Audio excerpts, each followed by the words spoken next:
परम सौभाग्य है, आप सबका भी हमारा भी। हमारे परम मित्र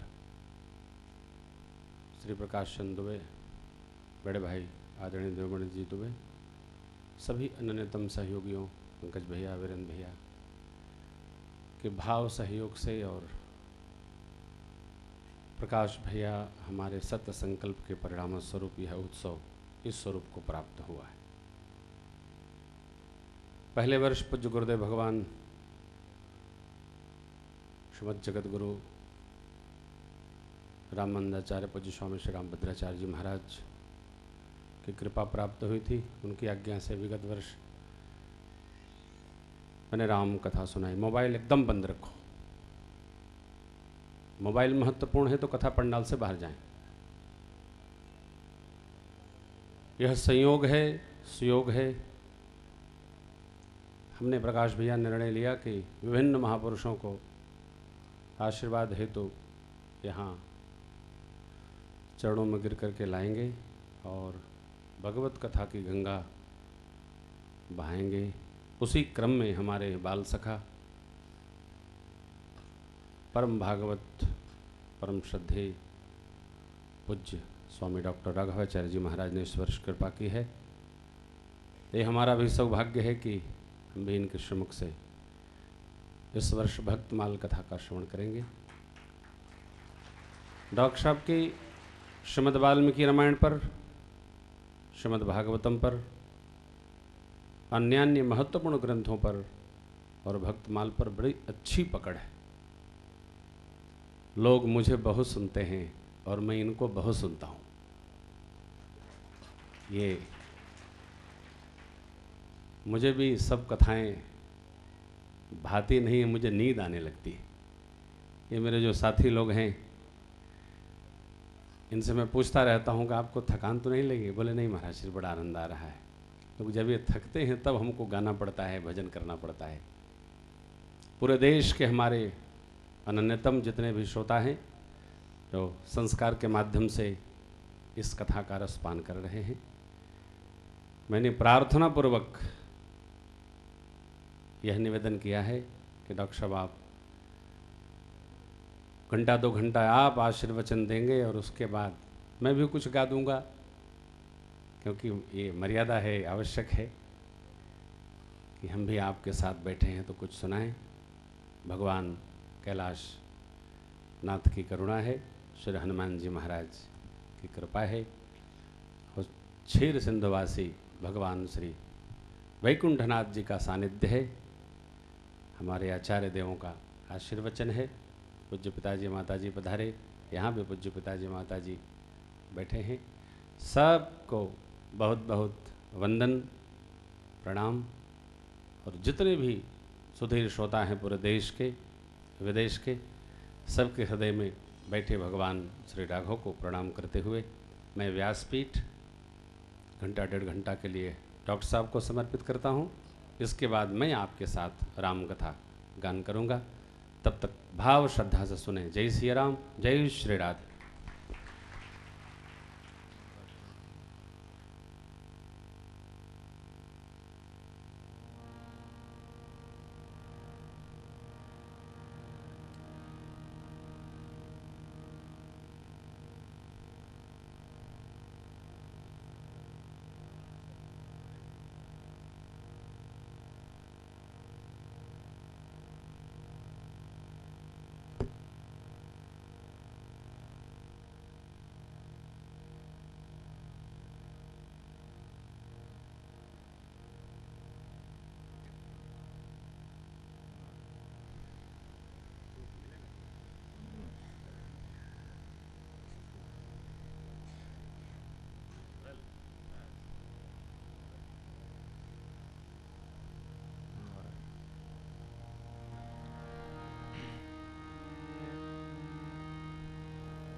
तच्छंजोरावृणीमहे गातुं यज्ञाय गातुं यज्ञपतये दैवी स्वस्तिरस्तु नः स्वस्तिर्मानुषेभ्यः ऊर्ध्वं जिगातु भेषजं सन्नो अस्तु द्विपदे सं चतुष्पदे सदसस्पतिमद्भुतं प्रियेमिन्द्रस्य काम्यं शनिं मेधामयाशिषं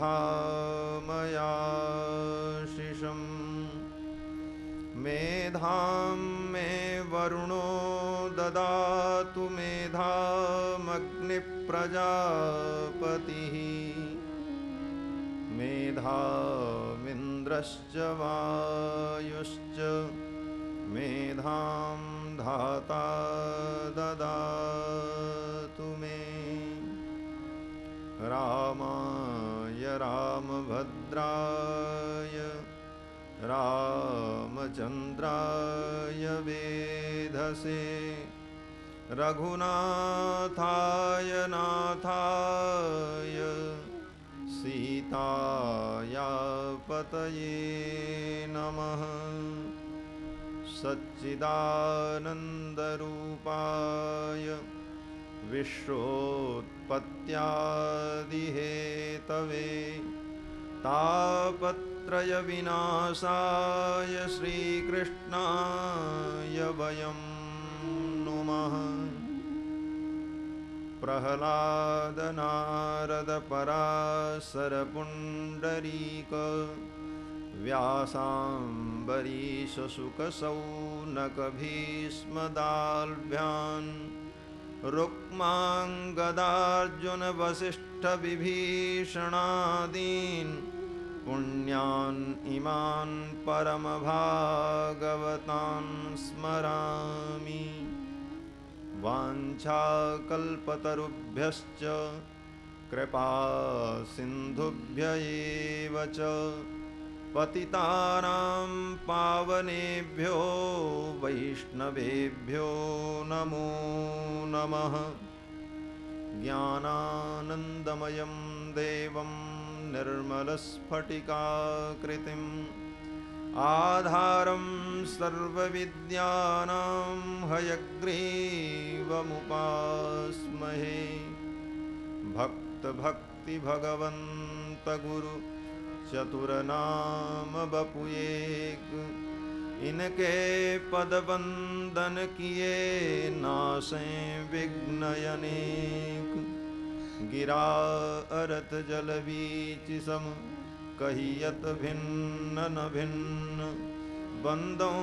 सीताराम पद जिनहि परम प्रिय खिन्न अस्मद्गुरुभ्यो नमः अस्मत्परमगुरुभ्यो नमः अस्मत्सर्वगुरुभ्यो नमः श्रीमते श्रीभाष्यकाराय नमः श्रीजानकीकान्तस्मरणं श्रीराधाकान्तस्मरणं सन्तपूर्वाचार्या सहायाः सन्तपूर्वाचार्या सहायाः श्री सीतारामचंद्र भगवान की श्री वृंदावन बिहारी लाल की संत समाज की जय जय सीताराम।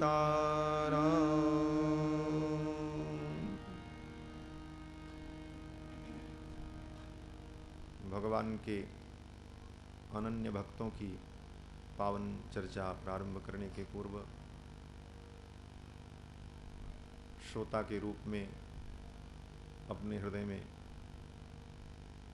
श्री भगवान का आवाहन करने के लिए भगवान के मंगलमय नाम का संकीर्तन कर लें।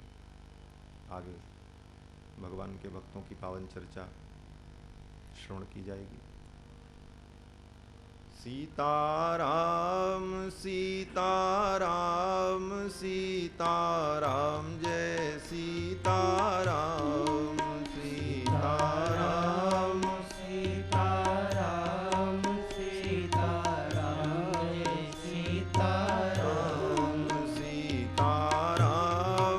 सीताराम सीताराम जय सीताराम सीताराम सीताराम सीताराम जय सीताराम राधे श्याम राधे श्याम राधे श्याम जय राधे श्याम राधे श्याम राधे श्याम राधे श्याम जय राधे श्याम राधे श्याम राधे श्याम राधे श्याम जय राधे श्याम राधे श्याम राधे श्याम राधे श्याम जय राधे श्याम सीताराम सीताराम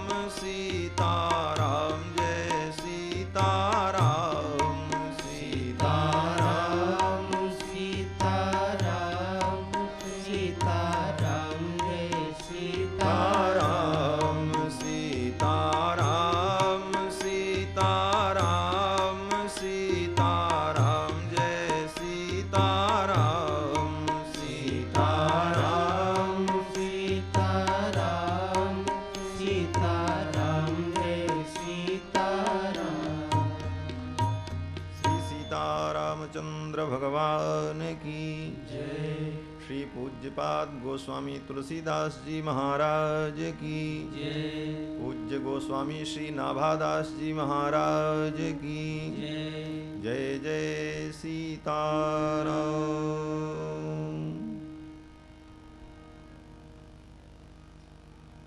अनंत कोटि ब्रह्मांड नायक परात्पर ब्रह्म परमात्मा सर्वेश्वरेश्वर भगवान श्री सीतारामचंद्र जी एवं परम श्रद्धेय श्री राम कथा के अनुत्तम गायक अनुपम गायक पूज्य श्री महाराज जी एवं भगवत कथा रस रसिक भगवत प्रेम पथ पथिक धर्मानुरागी सज्जन वृंद श्रद्धामयी माताओं एवं सुस्नेहिल बच्चों, जैसा कि आपको विदित है कि श्री भक्तमाल की पावन कथा श्रवण कराने के लिए महाराज श्री ने आदेश किया है। भक्त का चरित्र भगवान को अत्यंत प्रिय है।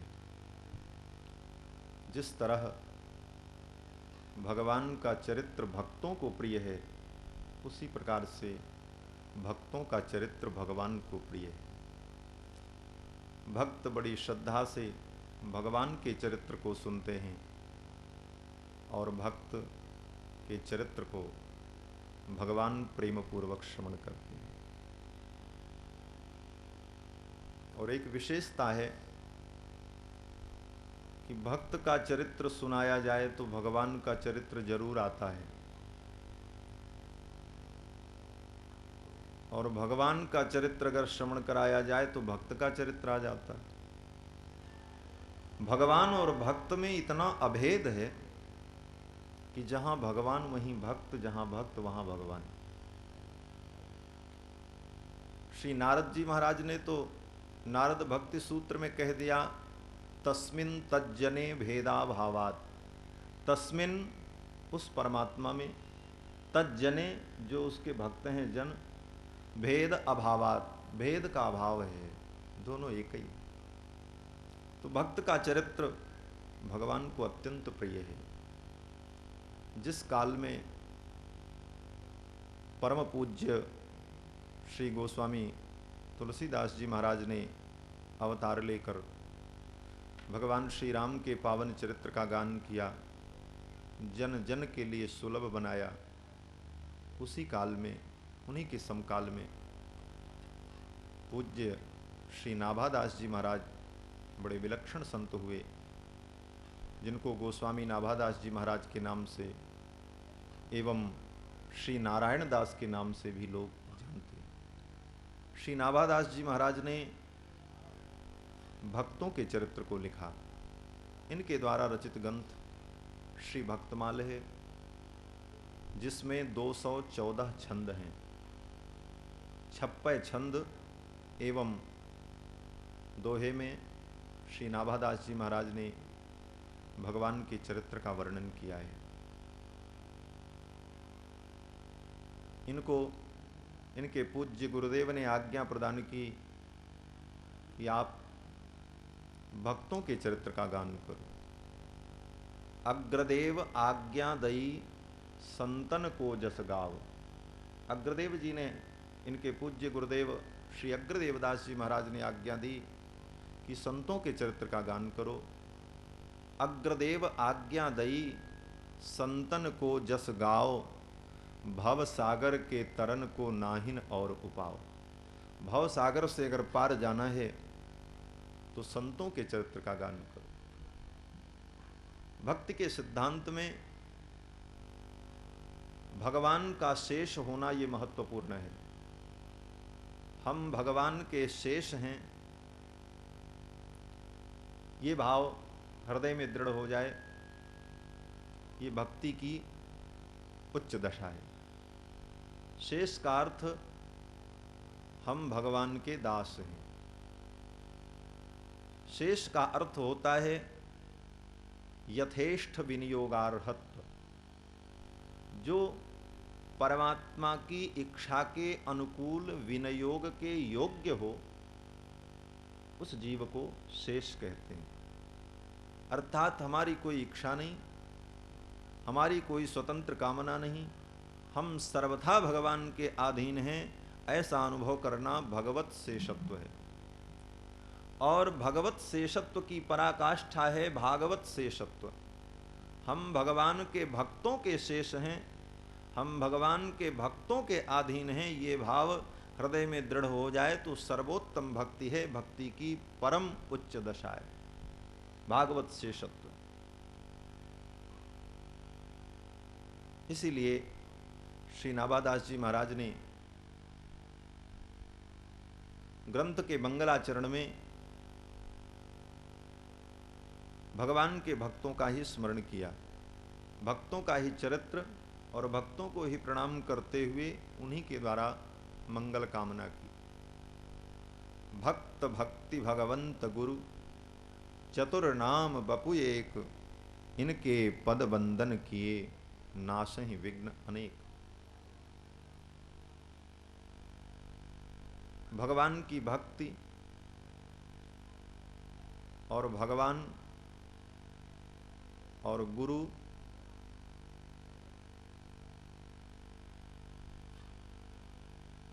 ये सब एक ही हैं। भक्ति भक्त भगवंत गुरु चतुर नाम बपु एक। और इन चारों को मिलाकर श्री नाभादास जी महाराज ने एक माला बना डाली। माला में 4 चीजें होती, एक तो मन का होती, मन का की संख्या सबसे ज्यादा होती, और फिर मन का के बाद सूत्र, जिस सूत्र में वो मन के पिरोए रहते, और तीसरी वस्तु माला के ऊर्ध्व भाग में सुमेरु, और फिर चौथी वस्तु सुमेरु के अग्रभाग में फुदना। ये 4 वस्तुएं माला में। उसी प्रकार ये भक्तों की जो माला है जिसको श्री नाभादास जी ने महाराज बनाई, इसमें भी 4 वस्तुएं हैं। मणि का क्या है? बोले भगवान के भक्त ही मणि हैं। भगवान के भक्त की मणि को चुन चुन करके, ऐसे श्रेष्ठ मणियों को, ऐसे रत्नों को, भगवत रत्नों को चुन चुन करके अलग अलग उन मणियों को एकीकृत किया। माला की मणियां भिन्न भिन्न होती हैं, परंतु सूत्र की एकता के संबंध से सारी मणियां एक हो जाती हैं। उसी प्रकार भक्त मणि स्वरूप हैं, और भक्तों के परस्पर संबंध को एकीकृत करने वाला जो सूत्र है वो भक्ति सूत्र है। भक्ति के सूत्र से ही बंध करके सारे भक्त एक दूसरे से जुड़े हुए। ऐसी पवित्र माला में भक्तों की माला में मणि का स्वरूप भक्त हैं और सूत्र के रूप में भगवान की भक्ति है, भक्त भक्ति। और चौथी वस्तु भगवंत, माला के ऊपर जो सुमेरु है वो भगवान है, क्योंकि भगवान ही सर्वश्रेष्ठ हैं। माला की पूर्ति सुमेरु पर ही होती, कहीं से भी चल करके माला पहुंचती कहाँ है, बोले सुमेरु पर पूर्णता को प्राप्ति होती। तो भक्तों के जीवन का और भक्तों के सारी क्रियाओं का अंतिम प्रतिफल भगवान है। जिस प्रकार माला हम प्रारंभ करते हैं तो जपते जपते सुमेरु पर जाकर के माला को पूर्ण कर देते, उसी प्रकार भक्तों की सारी क्रियाएं भगवान के चरणों में पहुंच करके परिपूर्ण हो जाती। इस भक्तमाल में भगवान ही सुमेरु हैं, भक्त भक्ति भगवंत। और चौथी वस्तु पुदना, वो कौन है, बोले वो गुरु महाराज हैं। भक्त भक्ति भगवंत गुरु चतुर नाम बपु एक, इनके पद वंदन किए नासहि विघ्न अनेक। पुदना ही गुरुदेव भगवान है। माला में सब कुछ हो, सूत्र भी हो, दाने भी हो, मणियां हो, सुमेरु हो, लेकिन ऊपर सुंदर रंग बिरंगा पुदना न लगा हो तो माला की शोभा नहीं होती। उसी प्रकार हमारे जीवन में भक्ति हो, भगवान भी हो, हम स्वयं भक्त हों, लेकिन आचार्य का अगर संबंध नहीं है तो वो भक्त की माला परिपूर्ण नहीं होती। आचार्य की इतनी महिमा है। स्वयं भगवान कहते हैं आचार्यम माम बिजानीयात नावमन्येत करहचित। आचार्य को मेरा स्वरूप समझो और कभी आचार्य की अवमानना मत करना। नमर्त्य बुद्ध्या सूयेत, आचार्य को कभी मनुष्य नहीं समझना। दिखते तो मनुष्य के समान है,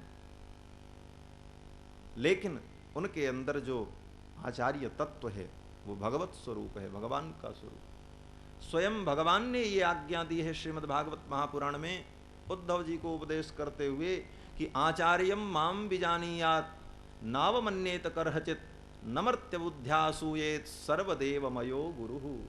सब देवता का स्वरूप गुरु है आचार्य।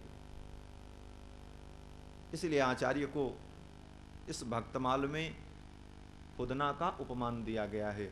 जिस तरह माले में पुदना होता है उसी प्रकार आचार्य है। तो भक्ति भगवंत, भक्त और गुरु, इन चारों को मिलाकर के माला तैयार की श्री नाभादास जी महाराज ने। ऐसे अद्भुत ग्रंथ का नाम श्री भक्तमाल है। और भक्तमाल की टीका में श्री प्रियादास जी महाराज इस ग्रंथ के सर्वोत्तम टीकाकार हैं। श्री चैतन्य महाप्रभु जी की परंपरा में श्री मनोहर दास जी महाराज एक बड़े सिद्ध संत हुए वृंदावन में। उन्हीं के कृपा पात्र शिष्य श्री प्रियादास जी महाराज, इन्होंने भक्तमाल के मूल ग्रंथ पर सुंदर छंद में टीका लिखी है। और टीका में इन्होंने भक्तमाल की महिमा का वर्णन करते हुए कहा है, भक्तमाल बिना भक्ति अति दूर है। अगर भक्तमाल का अध्ययन नहीं किया, भक्तमाल को श्रवण नहीं किया तो भक्ति आपसे बहुत दूर है। इतना तक कहा है, भक्तमाल बिना भक्ति अति दूर है। कारण क्या है? भगवान के चरित्र को श्रवण करने से भक्ति मिलती है। भक्ति के प्राप्ति का साधन भगवान भी हैं। नारद जी ने नारद भक्ति सूत्र में भक्ति की प्राप्ति के साधन का निरूपण करते हुए कहा है कि भगवत कृपा लेशाद वा, इनकी कृपा लेश मात्र हो जाए तो भक्ति मिल जाती है। तो इनकी कृपा से भी भक्ति मिलती है, लेकिन प्रधान कारण क्या है भक्ति में? भक्ति की प्राप्ति का प्रधान उपाय क्या है? तो श्री नारद जी महाराज कहते हैं, मुख्यस्तु महत् कृपयैव। मुख्य रूप से तो महापुरुषों की कृपा ही भक्ति का साधन है। महापुरुषों की कृपा प्राप्त हो, मुख्यस्तु महत् कृपयैव भगवत कृपा लेशाद वा। ये वैकल्पिक पक्ष है नारद जी का कि भगवान की कृपा से भी संभव है, क्योंकि भगवान सर्वसमर्थ है, कर्तुम अकर्तुम अन्यथा कर्तुम समर्थ। तो परमात्मा के लिए कोई कार्य असंभव नहीं है। परंच महत कृपयैव, महापुरुषों की कृपा ही भक्ति में परम साधन है। तो भगवान के चरित्र को श्रवण करने से हमारे जीवन में मंगल होता है। मंगल करणी कलिमल हरणी तुलसी कथा रघुनाथ। भगवान की कथा मंगल करणी है। मंगल भवन अमंगलहारी भगवान हैं, उनका चरित्र भी मंगलमय है। सुनते मात्र से ही मंगल होने लगता है। गोपियां कहती हैं श्रवण मंगलम श्रीमदाततम, आपकी कथा सुनते ही मंगल प्रदान करती है। भुवि गृणन्ति ते भूरिदा जनाः, जो जन ऐसी कथा का दान करते हैं उनसे बड़ा दानी दुनिया में कोई नहीं। कितना भी कोई दान करे, धन दान करो, जमीन दान करो, हाथी दान, घोड़ा दान, सोना चांदी का दान, लेकिन कथा का दान करने वाला जो दाता है उससे बड़ा दाता पृथ्वी पर कोई नहीं। उसके ऋण से कोई उऋण नहीं हो सकता, इतना दान उसने किया है। और ये बात कोई ऐरे गैरे नत्थु खैरे पच कल्याणी की नहीं है, ये गोपियां कहती हैं जो भगवत भक्ता हैं। गोपी प्रेम की ध्वजा जिन गोपाल किए बस अपने उर्धर श्याम भुजा। गोपी प्रेम की ध्वजा, प्रेम की ध्वजा जो गोपियां हैं वो श्रीमद् भागवत महापुराण में जब भगवान रास मंडल के अंतर्गत अंतर ध्यान हो गए तो गोपियां वियोग में विलाप करती हुई भगवान को पुकारती हैं। तो भगवान के कथा की महिमा का वर्णन करते हुए गोपियां कहती हैं तव कथामृतम तप्त जीवनम कविभिरीडितम कल्मषापहम श्रवण मंगलम श्रीमदाततम भुवि गृणन्ति ते भूरिदा जना। और भगवान की कथा से हमारे जीवन में बहुत बड़ा परिवर्तन भी आता है। लेकिन भगवान की कथा में विस्मय नहीं होता, आश्चर्य नहीं होता। कारण भगवान कुछ भी करते हैं तो इसमें आश्चर्य की कोई बात नहीं। किसी ने कहा महाराज भगवान श्री कृष्ण ने 7 कोस लंबे चौड़े गोवर्धन पर्वत को अपनी कनिष्ठ का उंगली पर धारण कर लिया, ये तो आश्चर्य आप मानोगे? बोले जिसने सारे ब्रह्मांड को धारण किया वो एक पर्वत उठाएगा तो कौन आश्चर्य की बात है भाई। बोले अच्छा चलो, भगवान ने समुद्र पर पुल बना दिया, इतना बड़ा कार्य किया, ये संभव नहीं मनुष्य के लिए। बोले जिसने समुद्र बनाया वो समुद्र पर पुल भी बना सकता है, कोई आश्चर्य की बात नहीं। किस चरित्र पर आप आश्चर्य करेंगे भगवान? कोई ऐसा बिंदु नहीं है जहां पर भगवान के चरित्र में विस्मय का बोध हो, आश्चर्य का बोध। भगवान तो सब कुछ कर सकते हैं। बोले महाराज उसने इतने बड़े पराक्रमी दुष्ट रावण को भगवान ने मार दिया। बोले जिसने रावण को पैदा किया वो मार भी सकता है, कोई बड़ी बात नहीं। तो भगवान के चरित्र को सुन करके आनंदानुभूति होती, आनंद की प्राप्ति होती, परमानंद मिलता है, लेकिन आश्चर्य नहीं होता। लेकिन भगवान के भक्तों का चरित्र हम जब सुनते हैं तो उनके जीवन की अद्भुत घटनाओं को सुनकर हमें आश्चर्य होता है कि इन्हीं परिस्थितियों में हमारे आपके बीच में जन्म लेकर, इसी वातावरण में रहकर, इसी अवस्था में, इसी व्यवस्था में रहकर उन भक्तों ने अपने जीवन में कैसे महान कार्य किए, कैसे अद्भुत चमत्कार प्रकट किए और समाज के लिए उन्होंने क्या क्या दिया। तो भक्तों के चरित्र को श्रवण करके व्यक्ति को प्रेरणा मिलती कि ऐसा कार्य हम भी अपने जीवन में कर सकते हैं और ऐसे कार्य से हम भी अपने जीवन को मंगलमय बना सकते हैं। तो भक्ति के स्वरूप को पूर्ण रूप से समझने के लिए भक्तमाल प्रधान कारण है। भक्तमाल बिना भक्ति अति दूर है। लेकिन भक्तमाल की कथा, भक्तों के चरित्र को श्रवण करने के पहले एक सावधानी बरतनी चाहिए। कौन सी सावधानी? बोले श्रद्धावान लभते ज्ञानम, श्रद्धा के बिना ज्ञान की प्राप्ति नहीं होती। भगवान के भक्तों की कथा आप श्रवण करने बैठे, भक्तों से प्रेम है तो श्रद्धा बनी रहे भक्तों में। और श्रद्धा बड़े जल्दी बिगड़ती महाराज। थोड़ा सा कुछ देखा तो महाराज ऐसे ही तो हैं, श्रद्धा बिगड़ जाती। और श्रद्धा की हानि हुई तो फल की प्राप्ति नहीं होती। जादृशी भावना जस्य सिद्धिर भवति तादृशी, जैसी भावना होगी वैसी सिद्धि की प्राप्ति होगी। तो भक्तों में दोष दर्शन की बुद्धि न हो। ये भक्तमाल सुनने का और समझने का तरीका है। ये भक्ति का प्रथम सोपान है। भगवत भक्तों में दोष दर्शन न हो। बोले महाराज दिखाई पड़ जाए तो क्या करें? प्रत्यक्ष कुछ दिखने लग जाए तब हम अपनी आत्मा को कैसे समझावें महाराज? क्या उपाय है? तो श्री प्रियादास जी महाराज कहते हैं कि संत हैं अनंत गुण अंत कौन पावे ताको, रीझे रतिवंत को जाने पहचान के, अवगुण न दीखी परे देखत ही नयन भरे, ढरे पग और उर प्रेम भर आनि के, जो पे कछु घाटी क्रिया देखियत इन माज। भक्तों में अगर कोई घाटी क्रिया, कोई कमी दिखाई पड़ जाए तो क्या समझना, जो पे कछु घाटी क्रिया देखियत इन माज, करिलो विचार हरि ही की इच्छा मानी। ये मानना चाहिए कि भगवान की इच्छा है। भक्तों के जीवन में, संतों के जीवन में अगर कुछ अनुचित भी दिखाई पड़े, ऐसा होता नहीं है, लेकिन अगर हमको दिखता है, क्योंकि हमारे आंख पे तो अनुचित का ही चश्मा संसार का लगा है अनादिकाल से, तो दिखता है ये मेरा दोष है नहीं। लेकिन अगर दिखता भी है तो हम अपनी आत्मा को कैसे समझावें, कैसे संतोष दें? तो प्रियादास जी महाराज कहते हैं कि जो पे कछु घाटी क्रिया देखियत इन माझ, करी लो विचार हरि ही की इच्छा मान के। भगवान की इच्छा है ऐसा मान लेना चाहिए। बोले भगवान की इसमें कौन सी इच्छा है? भक्तों को इतना अच्छा बनाया और उनके जीवन में इतना कलंक लगा दिया। तो नाभादास जी महाराज के टीकाकार श्री प्रियादास जी कहते हैं कि बालक सिंगारी के निहार नेहवती माता, देत जो डीठौना कारो डीठ डर जान के। जैसे माँ अपने बालक का खूब श्रृंगार करती है, तेल मालिश करती है, स्नान कराती, पाउडर लगाती, आंख में काजल लगाया, सुंदर कपड़े पहनाए, सब श्रृंगार करने के बाद कजरौटा से थोड़ा काजल निकाया और यहाँ पे लगा दी। बोले महाराज सब तो श्रृंगार अच्छा है, लेकिन ये काजल का टीका ये मत्थे पर, ये कौन सा श्रृंगार है?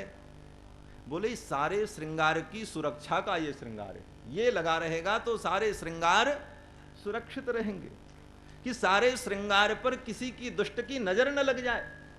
उसी प्रकार भगवान अपने भक्तों को खूब सजाते हैं, खूब सम्मान, यश, कीर्ति, वैभव, धन सब कुछ भगवान प्रदान करते हैं अपने भक्तों को। और उनके जीवन के श्रृंगार को देख करके स्वयं भगवान को भय लगने लगता है कि कहीं संसार के पामर प्राणियों की मेरे भक्त पर नजर न लग जाए, मेरे भक्त पर संसार के पामर प्राणियों की नजर न लग जाए। इसलिए भगवान स्वयं उसके जीवन में एक कलंक का टीका लगा देते हैं। ये भगवान की कृपा है, ये प्रियादास जी का अनुभव है। प्रियादास जी कहते हैं कि जो पे कछु घाटी क्रिया देखियत इन माझ, करिलो विचार हरि ही की इच्छा मान के, बालक सिंगार के निहार नेहवती माता, देत जो डिठौना कारो डीठ डर जाने के। तो हमारे आपके जीवन में अगर कोई ऐसा समय आवे कि संतों के और भगवत भक्तों के चरित्र में कुछ ऐसा दिखाई पड़े, तो यही अनुभव करना चाहिए कि भगवान